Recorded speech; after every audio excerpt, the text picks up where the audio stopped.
them all. Mark Goodrow, the baseline serial killer that terrorized Phoenix, Arizona in the early 2000s. I'm going to walk you through the story. Mark Goodrow, the baseline killer, was also called the baseline rapist, is an American serial killer and kidnapper who committed the rape, robbery, and murder of 9 victims in the Phoenix metro area between August 2005 and 2006. In addition, he had an extensive crime spree. I mean, this guy's absolutely insane, including 77 other felonies, totaling 86 felonies over a 10-month period. The term baseline killer was adapted since most, but not all, of his victims were found along Baseline Road in Phoenix, Arizona. Goodrow was active at the same time, this is very interesting, at the same time as 2 other Phoenix serial killers, jointly known as the serial shooters. Goodrow faced 2 separate trials, one for 19 charges related to an attack on 2 sisters who he raped and sexually assaulted, and another related to 58 more charges, including murder, robbery, rape, kidnapping, sexual abuse, assault of minors and adults. All but one of his victims were females. Goodrow was convicted on a total of 76 of 93 crimes and was sentenced to death 9 times, one for each convicted murder, and given a sum total of 1,776 years and 3 months in Arizona State Prison. Goodrow was referred to as the baseline rapist when Phoenix police announced that a light-skinned black male was sexually assaulting females as young as 12 years old at gunpoint near Baseline Road. Goodrow would later be dubbed the Baseline Killer in the spring of 2006 after investigators linked him to a series of murders and armed robberies.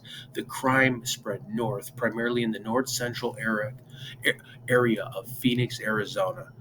Goodrow is believed to have committed 9 counts of first-degree murder. The victims were 8 women and 1 man, in addition to 15 sexual assaults on women and young girls, 11 kidnapping, and a number of armed robberies. Although not initially linked, the crimes were distinguished by having not apparent motive, and the murders were particularly brutal, with the killer often shooting the victims in the head. The criminal was often described wearing various disguises, such as a Halloween mask, God, how creepy, as well as attempting to impersonate a homeless man and a drug addict. Police say that the shell casings found at each of the crime scenes all came from the same gun. Phoenix police spent thousands of hours patrolling and following up on hundreds of tips during the summer of 2006 as residents of Phoenix, increasingly alarmed by the random nature of the violent crimes. Community meetings were called by police to distribute a sketch based on the description given by the surviving victims.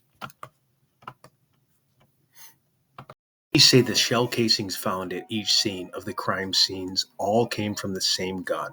Phoenix police spent thousands of hours patrolling and following up on hundreds of tips during the summer of 2006 as residents of Phoenix became increasingly alarmed by the random nature of violent crimes. Community meetings were called by police to distribute a sketch based on the description given by the surviving victims. Frustration and fear blanketed the city as posters and billboards displayed the sketch of the baseline killer, offering a $100,000 reward for information leading to the arrest. It took police over a year to finally come up with a viable suspect. Mark Goodrow was at the time on community supervision parole with the Arizona Department of Corrections and supervised out of the Northeast Parole Office. In August 2006, police officers in the Northeast Parole Office provided information to the Phoenix Police Department task force suggesting that Goodrow matched the sketch of the baseline killer. Police officers searched Goodrow's residence and found a ski mask and a realistic toy handgun. Police used the information to obtain a search warrant for Goodrow's residence and found initial items that linked him to the crimes committed by the baseline killers. On September 4, 2006, Mark Goodrow was arrested in connection to the sexual assault of 2 Phoenix sisters, an attack which was tied to the baseline killer investigation. The sisters, one of whom was visibly pregnant, were assaulted in a Phoenix park on September 20th, 2005. Godot was linked to the attack by DNA evidence collected shortly following the time of the crime. On September 7, 2007, Godot was tried and convicted of all 19 charges relating to the attack on the two sisters. He was sentenced on December 14, 2007 to 438 years in prison for the sexual assault charges.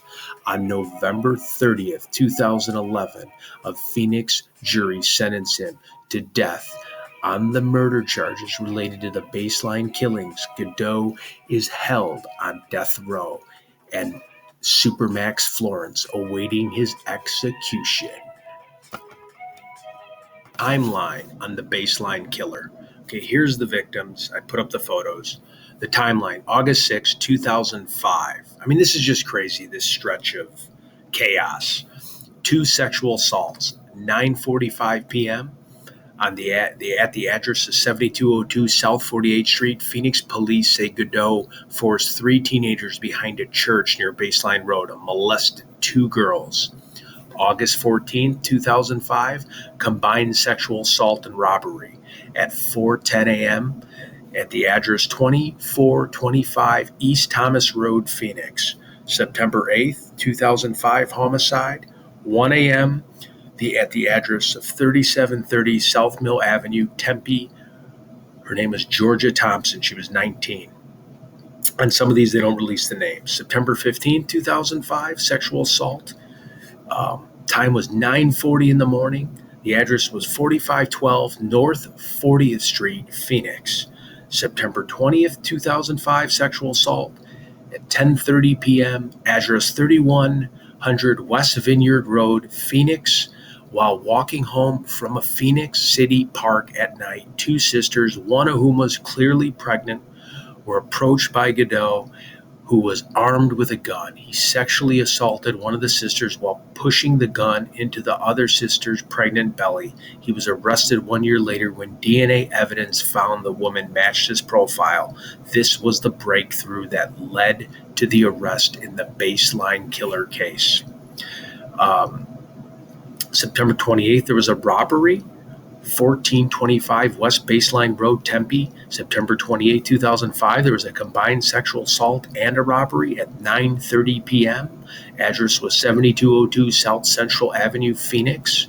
November 3rd, 2005, there was a robbery and sexual assault and a separate robbery at 8:01 p.m. Address 4019 North 32nd Street, Phoenix. Then sexually assault at 8:10 p.m.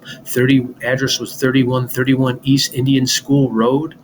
Across the street from the robbery in Phoenix, a robbery occurred on North 32nd Street. A man with dreadlocks and a fisherman's hat, this is what's in the sketch, walked into a shop and robbed it at gunpoint. They robbed the shop for $720. He did, I should say. Less than 10 minutes later, he abducted a woman, placing items in a parking lot donation receptacle. Across the street, he sexually assaulted her in her car and demanded she drive him to the corner because he just committed a robbery. The victim said he wore a Halloween costume and black plastic glasses. November 7, 2005, 3 separate robberies, one at 8:08 p.m., address 2950 North 32nd Street, Phoenix. A string of robberies occurred, starting with 4 people at gunpoint inside a Las Brasas, a Mexican restaurant. He went next door to Little Caesars Pizza restaurant and robbed 3 people inside. Immediately before entering the pizza restaurant, he robbed 4 people outside on the street. He reportedly sold $463 and fired a round into the air as he fled. And this list just keeps going. On December 12, 2005, there was a homicide at 6:55 p.m. There was a homicide on the block of 6005 South 40th Street, Phoenix. Tina Washington, 39, was on her way home from preschool where she worked. A witness spotted a man with a gun drawn standing over her body behind a fast food restaurant. She had been shot in the head. December 13, 2005, robbery at 4 p.m., a woman was robbed at 700 East South Mountain Avenue, Phoenix. February 20th, 2006, 2 homicides occurred at 7:38 a.m. The bodies of 38-year-old Romelia Vargas and 34-year-old Mima Palma Roman were found shot to death inside their snack truck at 91st Avenue and Lower Buckeye Road. Initially, police did not connect this crime to the baseline killer and believed that the murders were drug-related. The murders were officially linked to him by police in July of 2006. March 15, 2006, 2 homicides at 9 p.m. A double homicide was discovered at 4102 North 24th Street, Phoenix. 2 employees of Yoshi's Restaurant at 24th Street and Indian School Road were on their way home in the same vehicle. Liliana Sanchez Cabrera, age 20, was found dead in the parking lot of another fast food restaurant, while the body of Chao was discovered about a mile away. Both victims were shot in the head.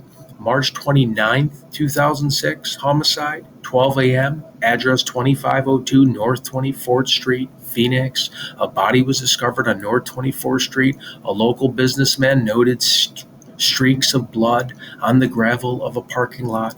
The police were called, but such of the area turned up nothing of real value. A week later, the businessman discovered the badly decomposed body of Kristen Nicole Gibbons as he was investigating a horrible odor in the area. She had been shot in the head.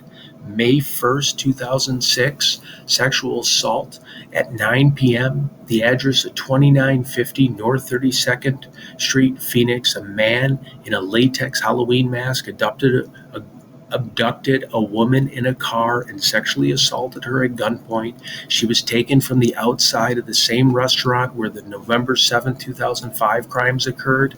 May 5, 2006, Phoenix police went public with a list of 18 crimes that they believed were the work of the baseline killer. This number has since risen to 23 as of August 2, 2006. June 29, 2006, was a homicide at 9:30 p.m. A homicide occurred on the address of 2924 East Thomas Road, Phoenix. Carmen Miranda, 37, was abducted from a self-service car wash located a half block from May 1st and November 7th crimes, where she was on her cellular phone. She was found dead from a gunshot to the head behind a barbershop about 100 yards away. The attack was captured on closed-circuit television. This is the last crime attributed to the baseline killer. Phoenix police released hundreds of documents and pages that detailed the investigation into the baseline killer. The paperwork obtained by ABC 15 News revealed that the police had at least 10 names of possible suspects they had looked into, and that they were already ruled out some of these people. The 20,000 pages of police reports were primarily of other suspects with very little mention of Mark Godot. The false confession, a few different people made false confessions of the crime, which was crazy. There's been mishandling of evidence that kind of delayed the trial a little bit. Now we're going to get to the arrest. On September 4, 2006, Phoenix police announced an arrest in connection with a sexual assault previously linked to the baseline killer while serving a search warrant at the 28th Street and Pinchot Avenue. Police arrested Mark Godot, a construction worker living in Phoenix. Godot was charged with attacking 2 sisters in September 2005. And then basically we're just going over the same thing that I was talking about. During the trial, the 2 sisters gave their testimony that he suddenly approached them with a gun in his hand. He forced them into the nearby bushes and told them to remove their clothing. The victim said Godot sexually assaulted the young sisters as he pointed the gun at other sisters' pregnant abdomen. Prosecutors said Godot warned the women not to look at his face during the assault. They also stated he rubbed dirt on one of the women to remove saliva traces and wore a condom during the assault. Maricopa County Attorney Andrew Thomas stated he would seek the death penalty. Godot is currently serving in Supermax prison awaiting death row. Thank you for watching Ted Investigates. I hope you enjoyed this brief rundown of this very interesting case. Please subscribe to the channel. We're trying to build a community, and we really want to get a lot of followers so we can be able to get you more and more content and spread the word, mainly on cold cases, to try to find people that are still out there that have committed violent, horrible crimes. Again, thank you for watching, and have a great Tuesday.